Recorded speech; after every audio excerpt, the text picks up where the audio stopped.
যারা ইমানদারের কাতারে এসেছেন, যারা আল্লাহকে বিশ্বাস করেছিলেন, আর কোনো মানুষকে তিনি বিশ্বাস করাতে পারেননি। আল্লাহ তাআলা এবার তাকে বলে দিলেন, ওয়াসনাইল ফুলকা বিআয়ুনিনা, আপনি একটি নৌকা তৈরি করবেন, জাহাজ তৈরি করবেন বিশাল করে। 3 তলা বিশিষ্ট একটি জাহাজ নির্মাণ করবেন। এর মধ্যে পশু থাকবে এক তলায়, পাখিগুলো থাকবে এক তলায়, আপনারা থাকবেন এক তলায়, বিভাজন করে দেওয়া হয়েছে। একই সাথে আল্লাহ তাআলা আরো কিছু কথা বলে দিলেন, ওয়ালা তুখাতিবুনি ফিল্লাযিনা যালামু ইন্নাহুম মুগরাকুন, যারা জালেম, যারা আপনার কথা শোনেনি, আজকে তাদের কাউকে নৌকায় উঠাবেন না, কাউকে আপনি ডাকবেন না, কারণ এরা সবাই আজকে ডুবে মরবে। এদের সবাইকে আজকে আমি ডুবিয়ে মেরে ফেলবো, কারণ এরা আপনাকে কষ্ট দিয়েছে, ইট দিয়ে আঘাত করেছে, উলঙ্গ হয়ে আপনাকে লজ্জাস্থান দেখিয়েছে। এরা আপনাকে, আপনার কথা যখন আপনি শুরু করতেন কানের মধ্যে আঙুল দিয়ে দাঁড়িয়ে থাকতো, আপনাকে নির্যাতন করতো, গালিগালাজ করতো, আমি কোনোটাই সহ্য করিনি, অনেক ধৈর্য ধারণ করেছি, আপনাকে আমি আবদান শাকুরও বলেছি, এত কষ্ট আপনি করেছেন। এখন আমি সিদ্ধান্ত জানিয়ে দিলাম, এদের কাউকে নৌকায় উঠাবেন না। এমনকি নূহ আলাইহিস সালামের ছেলে ছিল 4 জন। কথা বলবেন আপনারা, কয়জন ছেলে ছিল? 4 জন পুত্র সন্তান ছিল। নাম ছিল সাম, হাম, ইয়াফাস এবং কেনান। এই 4 জনের মধ্যে সাম, হাম এবং ইয়াফাস, এই 3 জন শুধু নূহ আলাইহিস সালামের কথা শুনেছিলেন, তারাও নৌকাতে উঠেছিলেন। এক ছেলে নাম হলো কেনান, তিনি তার বাবার কথা শোনেননি, বাবার দাওয়াতে তিনিও সাড়া দেননি। সে কিন্তু মুসলিম হয়নি, সে কিন্তু ইমানদার হয়নি, সে কিন্তু আল্লাহর প্রতি বিশ্বাস করেনি। বিধায় আল্লাহ তাআলা বলছেন, তোমার ওই ছেলেকে উঠানো যাবে না। এমনকি নূহ আলাইহিস সালাম তার স্ত্রীকে উঠাতে পারেননি। ইতিহাস থেকে পাওয়া যায় স্ত্রীর নাম হলো ওয়াগেলা। স্ত্রীও কাফের ছিল। উনি তো জন্মগ্রহণ করার পর থেকে নবী ছিলেন, একটা নির্ধারিত সময়ে নবুয়ত আল্লাহ তাআলা দিয়েছেন, রাসূল হয়েছেন, কিন্তু সবাই বিশ্বাস করে, বিভিন্ন মানুষ করে, কিন্তু নূহ আলাইহিস সালামের স্ত্রী বলছেন, আমি তোমাকে বিশ্বাস করি না, আমি তোমার প্রতি ঈমান আনয়ন করতে পারি না, আমি আল্লাহর প্রতি ঈমান আনয়ন করতে পারি না। আল্লাহ স্পষ্ট করে বলে দিলেন, এই মানুষগুলোকে তুমি তোমার নৌকায় কিন্তু উঠাবা না। স্ত্রী হতে পারে, সেও বাদ, কারণ সে কাফের। যে সন্তান তোমার অবাধ্য সন্তান, কথা শুনেনি, সে সন্তানকে আজকে নৌকায় উঠাতে তুমি পারবে নি। ওয়ালা তুখাতিবুনি ফিল্লাযিনা যালামু, তাদের সবাইকে আল্লাহ সুবহানাহু ওয়া তাআলা বাতিল করে দিলেন। প্রিয় উপস্থিতি, এবার নূহ আলাইহিস সালামের নৌকা তৈরি করা শুরু করে দেখে, এই অবস্থানটি দেখে ওই কাফেররা হাসি ঠাট্টা আরো বাড়িয়ে দিল, আরো বেশি বেশি হাসতে লাগলো। নূহ, এতদিন তো যা কিছু বললেই, এখন আবার বলতেছে পানি উঠে আমরা সব ধ্বংস হয়ে যাব। তাহলে সে পানি উঠবে কবে? প্রত্যেক দিন সকালবেলা আসে, হাসি ঠাট্টা করে আর বলে, কই নূহ, পানি উঠবে কবে, পানি উঠবে কবে? এই কথা বলে সবাই ঠাট্টা করে। দিন দিন তাদের সংখ্যা বেড়ে যাচ্ছে। নূহ আলাইহিস সালাম আল্লাহর কাছে সাহায্য যাচ্ছেন, আল্লাহ, মানুষগুলো আমাকে নিয়ে হাসে, তুমি একটু আমাকে জানিয়ে দাও না পানি উঠবে কবে। আল্লাহ তাআলা বললেন, পানি ওঠার দিন তারিখ ঠিক করা হয়ে গেছে। আর সেটা হলো, যেই সময় তুমি দেখবা যে প্রত্যেকটা চুলার মধ্য থেকে এখন আর আগুন জ্বলে না, চুলার মধ্য থেকে সর্বপ্রথম পানি ওঠা শুরু হবে, চুলার মধ্য থেকে সর্বপ্রথম পানি ওঠা শুরু হবে, তখন তুমি বুঝবে যে না, সেই নির্ধারিত সময় চলে আসছে।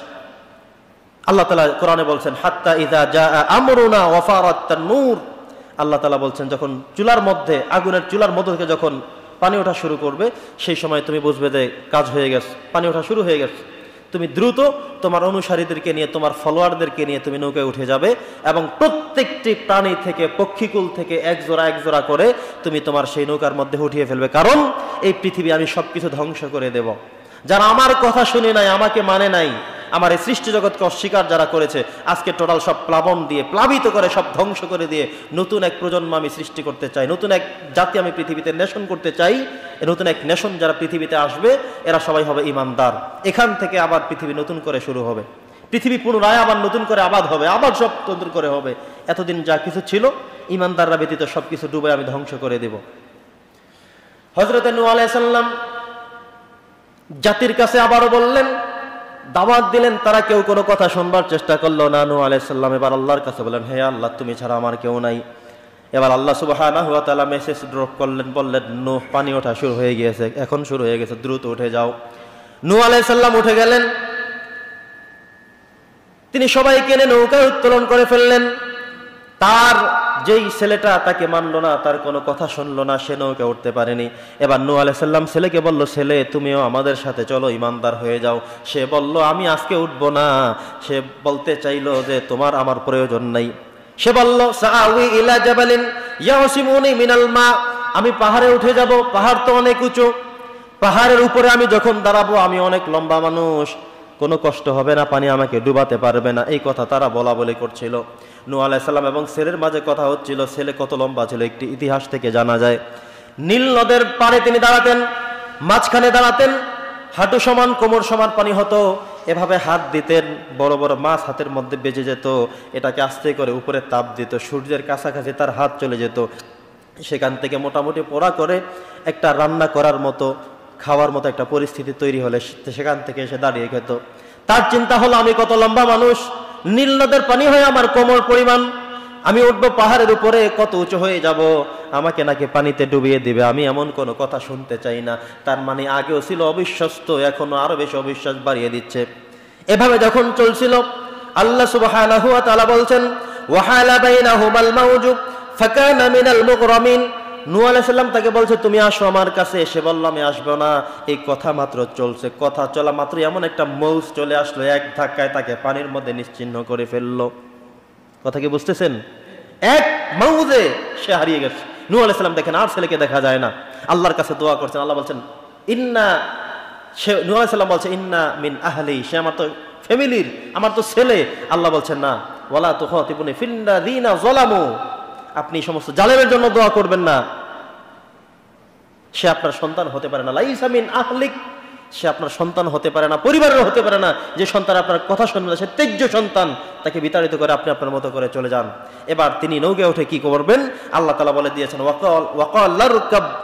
ওয়াকাল আরকাবু ফিহা বিসমিল্লাহি মাজরিহা ওয়া মুরসাহা ইন্না রাব্বি লাগাফুরুর রহিম। আল্লাহ বলছেন নৌকাতে উঠে গেছেন, এবারে দোয়া পড়ে ফেলেন, বিসমিল্লাহি মাজরিহা ওয়া মুরসাহা ইন্না রাব্বি লাগাফুরুর রহিম। আমরা যখন কোনো নৌপথে রওনা করি, আপনি ব্রিজ পাড়াবেন, সাঁকো পাড়াবেন, ট্রলারে উঠবেন, নৌকায় উঠবেন, লঞ্চের মধ্যে উঠবেন, এই দোয়াটা পড়তে হবে। এই দোয়াটা নূহ আলাইহিস সালাম পড়েছিলেন। সুবহানাল্লাহ। আল্লাহ তাআলা শিখিয়ে দিয়ে বলেছেন, হে নূহ যখন নৌকা আরোহণ শুরু করেছো, তাহলে তুমি পড়ো বিসমিল্লাহি মাজরিহা ওয়া মুরসাহা ইন্না রাব্বি লাগাফুরুর রহিম। নৌকায় ওঠার পরেও বিসমিল্লাহ বলতে হবে, সব কাজে বিসমিল্লাহ। সকল কাজে কি পড়তে হবে?